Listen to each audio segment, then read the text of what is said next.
তারেক রহমানের বিরুদ্ধে এই পর্যন্ত অপতথ্য ছড়ানো হয়েছে 128টি।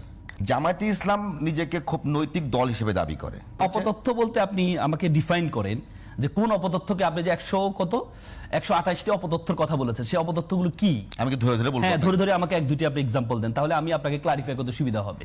মানে আমি we have to know the মানে what is the definition of অপতথ্য। অপতথ্যটা কি আমাকে জানা দরকার। কোন অপতথ্য? আমি যদি বলি আপনি আই হ্যাভ এ প্ল্যান বললেন, আপনি আই হ্যাভ এ প্ল্যান বললেন, কিন্তু প্ল্যানগুলো স্পেসিফিক করে এখনো পর্যন্ত জনগণকে বলেন। ভাই আমি কিন্তু আপনাকে এটা কি অপতথ্যের পর্যায়ে পড়ে? অপতথ্য আপনি 7000 8000 চাঁদাবাজির কারণে আপনি বহিষ্কার করেছেন। এটা যদি মানুষ বলে যে এরা চাঁদাবাজি করছে, তাহলে এটা কি অপতথ্য?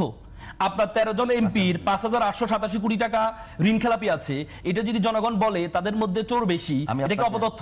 আমি আপনাকে বলি, আপনি আমাকে অপতথ্য একটা আমি আপনাকে প্রশ্ন করি, এখন জামাত বিএনপির যে সমালোচনাগুলো করছে, তারেক রহমানের যে সমালোচনাগুলো করছে, তার কোন সমালোচনাটা আওয়ামী লীগ করে নাই, বা কোন নামে আওয়ামী লীগ ডাকে? কোন সমালোচনাটা অযৌক্তিক আপনি আমাকে একটু বলেন।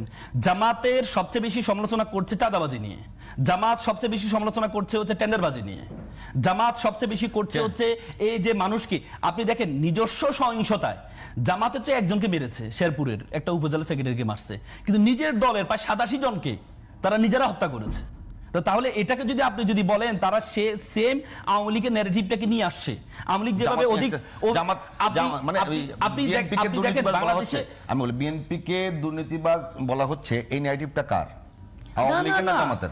আপনি যদি আপনি অতীতে আপনাকে আপনি যখন প্রকাশ্যে এখনো পর্যন্ত এবার টিআইবি রিপোর্টে 52% এমপি প্রার্থী বিএনপির তারা ঋণ খেলাপিতে আছে, 52%, 50% থেকে বেশি। তার মানে আপনার যারা 17-18 বছর ক্ষমতায় ছিল না, তারা 52% ঋণ খেলাপিতে আছে। এরা যদি ক্ষমতায় আসে, এরা তো পুরো ব্যাংক খেয়ে ফেলবে। এখন আপনি যদি এরা ঋণ খেলাপি, এরা দুর্নীতিবাজ, এটা যদি আপনি যদি বলেন এরা দুর্নীতিবাজ, আপনি যদি বলেন না এটা অতীতকে নিয়ে আসো, তাহলে কি হলো এটা?